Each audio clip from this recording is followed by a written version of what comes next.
Want to learn how to turn your DAW into an analog studio? By the end of this video, you're going to know exactly why analog studios sound so good, and how to give your tracks that same warm analog sound. Let's get started.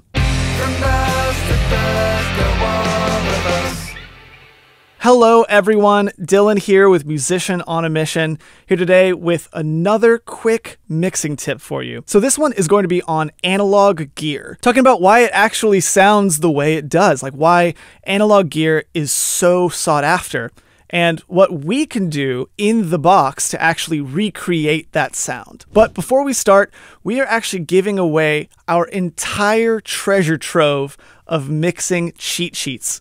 All the stuff that Musician on a Mission has been designing over the past year or two, we are giving it all away for free. So if you click the link on screen or down in the description, you'll get some fantastic cheat sheets on how to compress, how to EQ, how to create a room reverb for your entire mix, how to create a delay just for vocals, plus 15 other incredible cheat sheets. Stuff that even I use every single time that I start a mix. Be on the lookout especially for the EQ balance sheet. That's my favorite one of all of them. So that said, let's start this video off with a common misconception. Digital recordings sound bad. You've heard that time and time again, that digital just sounds harsh and gritty and grating, and that the recordings that are made in analog studios just sound unbelievable. Like the sound of tape and all of this stuff makes it sound so warm and thick. And it makes sense why people think that, because if you listen to recordings made digitally versus recordings made using analog equipment, there is a definite sound difference. But it's actually not a quality difference. Now, there's nothing actually wrong with digital recordings. They're actually extremely accurate, but you can make an argument that they're too accurate. Part of the reason that mixes with analog recorded tracks tend to sound better than mixes with digital recorded tracks is because analog technology adds a small amount of saturation to the recording. So if you're unaware, saturation is like the marriage between distortion and compression. It naturally happens when a sound passes through a physical medium like a tube in a guitar amp, or a tape machine, or a mixing board, or analog compressors, or something like that. So before we get into the actual tips of this video, we need to talk about why saturation is so beneficial to your tracks. So unlike digital distortion, which takes away frequencies in an instrument's tone, saturation actually adds new frequencies to an instrument's tone. That's often why it's referred to as a warm sound. It's literally referring to adding more sonic energy in the lows. Saturation also does a little bit of compression whenever it's added to an instrument. It's usually a fast attack, fast release style compression, so it's really grabbing on to the peaks. Now what that does is it's subtly decreasing the dynamic range of any instrument that it gets added to. Now here's why that's a magical combination. You have destructive compression, you're getting rid of sounds, combined with constructive distortion, so you're adding new sounds. It makes an instrument sound both thicker and more natural, rather than having any negative impacts to its tone. So that is the reason why all of this analog gear from the 60s and 70s and 80s, and even today, is so sought after. Now, why should saturation matter to your mixes? Ultimately, tracks with subtle analog saturation baked in are actually easier to mix. That's because they naturally have a smaller dynamic range than digital recordings. They're easier to wrangle in. They also usually have a little bit more highs and a little bit more lows, so you get kind of that exciting part of the frequency spectrum to be brought out a little bit. So less work has to be done on your part to get all of these instruments to sound good together. So if you don't have access to analog equipment, don't worry. You actually can emulate the sound of recording and mixing in a studio in your DAW at your own house. You just have to use certain plugins to emulate the signal flow of a recording studio and a mixing studio. Now, let's walk through what that means. Your signal flow is basically the path a sound takes from the microphone all the way to the tape machine, to being recorded onto your tape or onto your computer. All the pieces of technology that sound goes through is what add that kind of constructive saturation that we're looking for. But it doesn't stop there, because most tracks are also mixed in analog studios, which means that those individual recordings are all being processed by another layer of analog equipment. So let's talk about each of the layers that we have to emulate with our plugins in order to create that style of saturation that we're looking for. So imagine with me that you are sitting in an analog studio, a professional studio.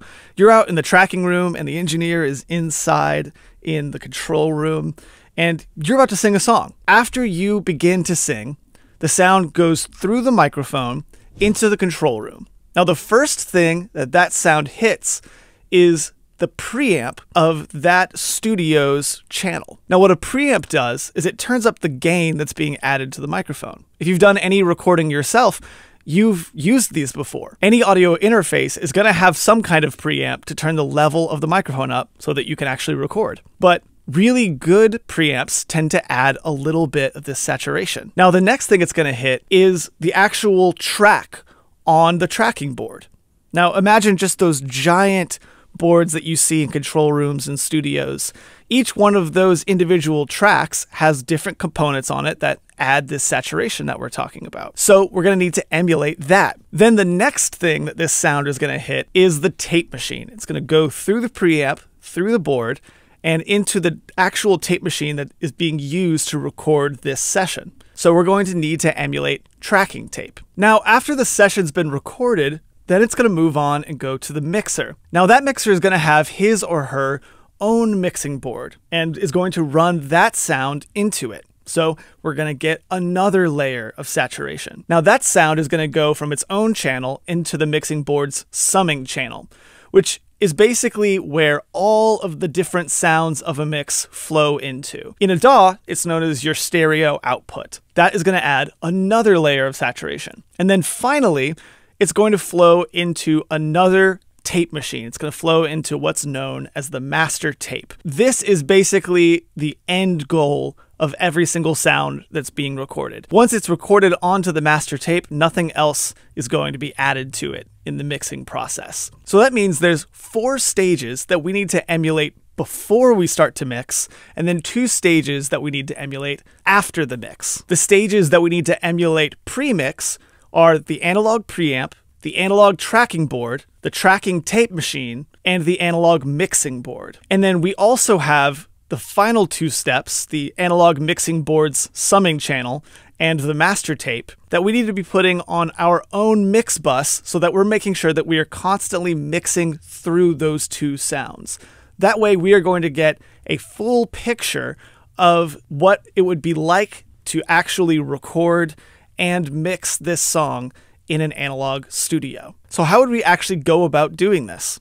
Well, the first thing that I'm going to do is add 4 plugins to each of my different sounds here. These 4 plugins are going to emulate the 4 initial stages of saturation that happen in the analog studio. Once I put these 4 plugins on, I'm going to bake them in using what's known as a bounce in place, which basically just means exporting each individual audio file and making sure that all of the plugins are being processed so that we have a fully finished, processed, saturated sound, and we don't have to go back to the original digital sound. So before we get into the how-to, let's actually look at what this does to the sound. So I actually have a little before and after. So first off, we're going to listen to the before track. Now, this is a completely unmixed track. All I did is just add a little bit of volume balancing and a little bit of panning, but that's it. Everything else is just the raw digital tracks that were all done in someone's bedroom. They were all home recorded. And then I'm going to show you what it's going to sound like after we do all 6 stages of analog saturation. So here's before. And when I die, you make my tombstone out of number 9 diamond jewelry.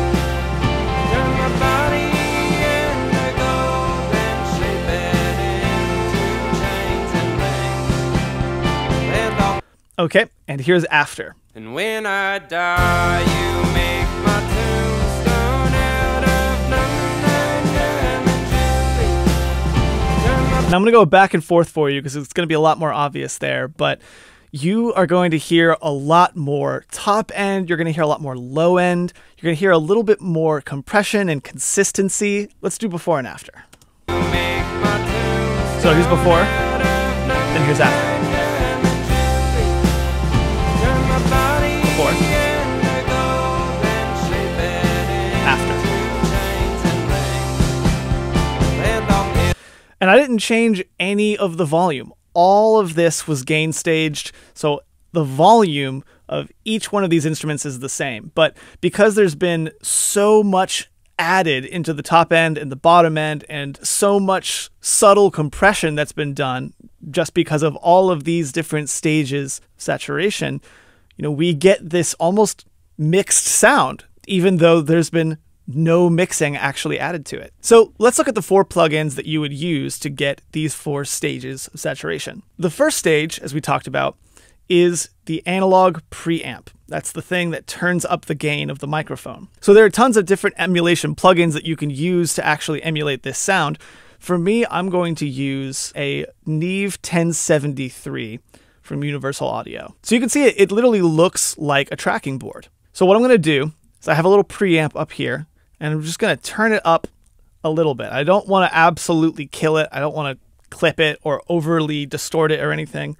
I'm just wanting to add a little bit of extra gain. Now, when I do that, that means I'm going to be turning the volume of this up as well. So I'm going to want to make sure that I go down to my output knob right here and compensate. I want to make sure that I'm gain staging the whole time. I want to try to keep my peak levels around the same area. Doesn't have to be perfect, but pretty close. So what I'm going to do is I'm going to solo this kick drum. And I'm going to bypass this plugin, and let's see how loud it's actually getting. So it looks like it's peaking around -8.4. So I'm going to turn this on, and you'll see that the volume is going to be turned up quite a bit. Okay, so now I'm going to take my output down until I'm getting around the exact same amount of gain.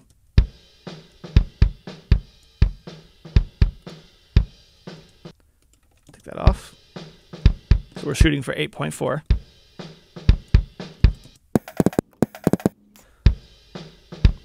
And it's just got to be in the ballpark. You know, I got exactly 8.4, but as long as it's within like a decibel, it's totally fine. I could listen right now and see what the actual before and after is of the tone, but the beauty of multi-stage saturation is that each stage doesn't really add that much to the tone. It's just the combination of all of these tiny little additions that's going to actually create this new sound that you're going for. So the next step is to emulate an analog tracking board. Now, I'm using the Neve primarily for its preamp. I'm not really using any of the tracking board stuff on this.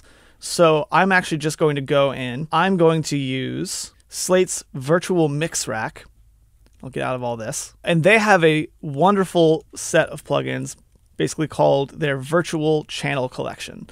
And this is specifically emulating a channel of a tracking board. Obviously, there's a lot of different options. You would have to do a little bit of research and like reading the manual on your own to actually figure out like what each of these different options did to the sound.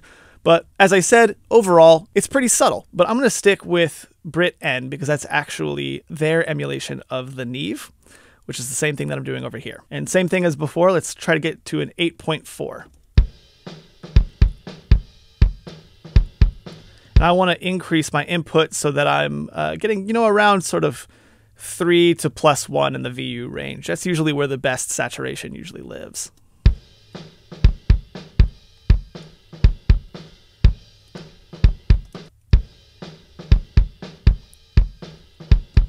So we're adding about half a dB. It's really not that bad, so I'm not going to worry about turning the output down. Like I said, you're just trying to get in the ballpark. The next thing that we want to emulate is the tracking tape, the tape machine that's being used during the tracking session. So I am going to use the Oxide tape by Universal Audio. It's a great emulation of a tracking style tape. And there is a difference between tracking tape and master tape. They're just made differently. They usually have different kinds of sounds. So you can use the same plugin for both, but if you're trying to get a little bit more of an accurate sound to what your mix would sound like in an actual analog studio, you might want to invest in 2 different kinds of plugins. So I'm going to add just a little bit right here.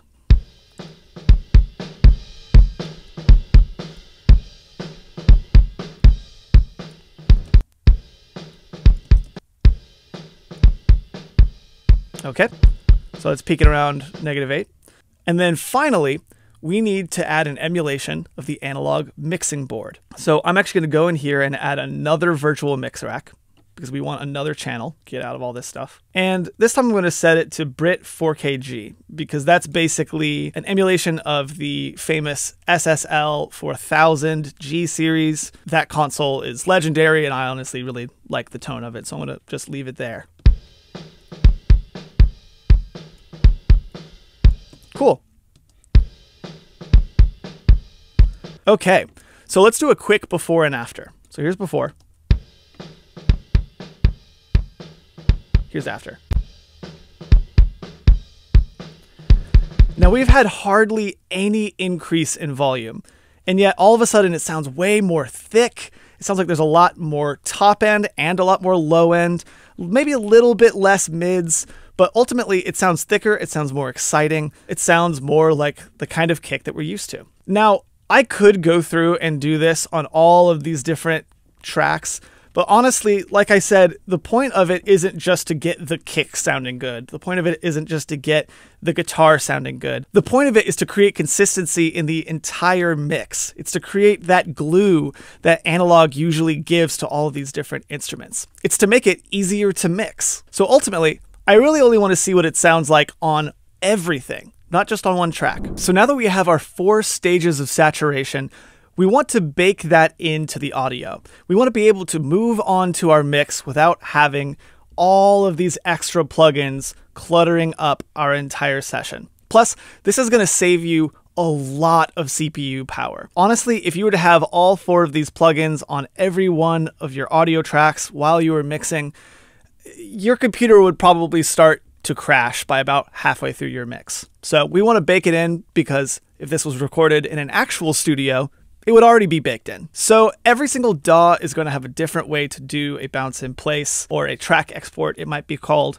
This is how you do it in Logic. So I'm just going to click on the audio file and I'm going to right click and I'm going to go to bounce and join and then bounce in place. And I'm going to make sure that bypass effect plugins is unchecked. If it's checked, all this stuff won't actually get baked in. So we're going to leave it unchecked.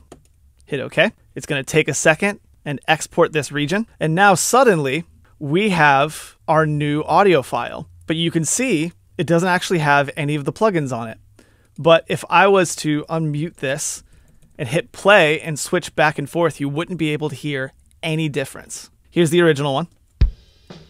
So basically I would want to do this throughout my mix. I'd want to put all 4 of these plugins on all of the tracks, get them gain staged. I wouldn't worry too much about the tone, but get them gain staged and then bounce them in place. And then all of a sudden you have bright, shiny new tracks with some fantastic analog saturation on them. So now that we've bounced all of our tracks in place, we want to add our final 2 stages of saturation, which are the analog mixing board summing channel and the master tape. Now that's going to go on our mix bus or our stereo output. And we're basically just going to start the mix with that on, just like you would in an actual analog experience. So I'm going to go to my mixer. I'm going to scroll over to my mix bus. Now, I have my own one set up over here, just labeled mix output, but this is the same thing as the stereo output on your particular DAW. Now, you can see I've got my final 2 stages of saturation right here. One of them is another instance of Slate's VCC, but this is actually their virtual mix bus. This is their summing channel. It actually has a different sound than their regular channel plugin, which is why it's colored separately, and it's recommended that you mix through it. So I made sure that I had the same console selected as I did in all of my mix channels, just to create some level of consistency. And then I wanted to play the mix and tune in my input and output to get sort of that sweet spot that I'm looking for. And I'll turn off this tape machine. So it would be here.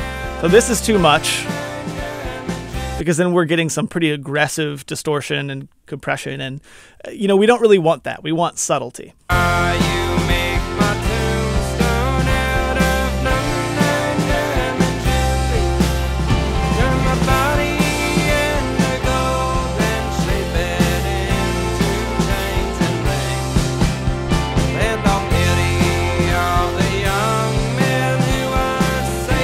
Cool, so now that we have that, we are going to add our final step, and that is adding our master tape. So I have an Ampex machine right here from Universal Audio. This is a really famous master tape machine that was used in the 60s and 70s and 80s. And I've got my settings how I like.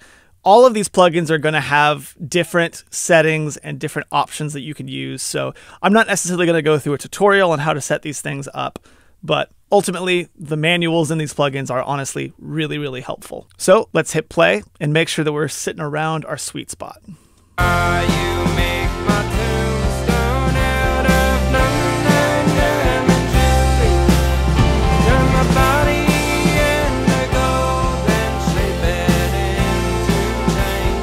There we go.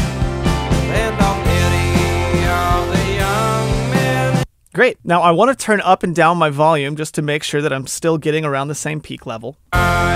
So before, getting about -4.7, and then after.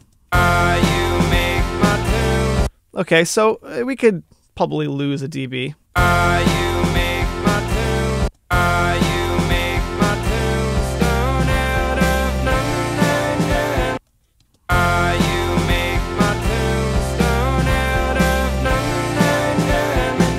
That's probably good. Yeah, that's good. Okay, so let's do a quick before and after. So here's before.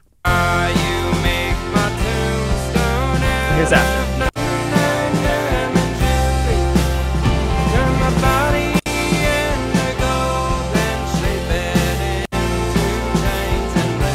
It's subtle, but it manages to kind of glue everything together. It makes it sound a little bit more like a record, and it gets rid of some of the harshness that's up in the upper mids, while still adding a little bit of top end, a little bit of bottom end. So that's it. It's honestly really simple to get this kind of sound. All you have to do is add those first 4 stages, bake them in using a bounce in place, and then make sure that you're mixing through the final 2 stages of saturation, being the summing channel and your master tape. And if you're able to do that, you are going to get such a better sound from the get-go. It's going to be a lot easier to mix your song to sound more like a record, and ultimately, it's probably going to have the vibe that you're going for. Now, a quick disclaimer, you don't have to have this to make a great sounding mix. You can get a pro mix without all this stuff. There are tons and tons of amazing songs that were made without any of this special analog equipment. So don't think that going out and blowing hundreds of dollars on some really nice analog emulation plugins is all of a sudden going to make your mix go from crappy to amazing. This is just going to add a little bit more on top of the quality that you already have. And it's going to make mixing a little bit faster and a little bit easier. So that about wraps it up for me. Make sure to give this video a like if you enjoyed it, and if you really enjoyed it, hit that subscribe button to get even more of these tips from Musician on a Mission. And don't forget to grab your free copy of the entire Musician on a Mission cheat sheet collection. We've got about 20 different mixing cheat sheets for free for you, stuff on compression and EQ and reverb and your vocals and all different kinds of instruments. I guarantee you'll find something in there that will absolutely blow you away. So click that link in the description or on screen now to grab that. This has been Dylan with Musician on a Mission. And don't forget, create regardless.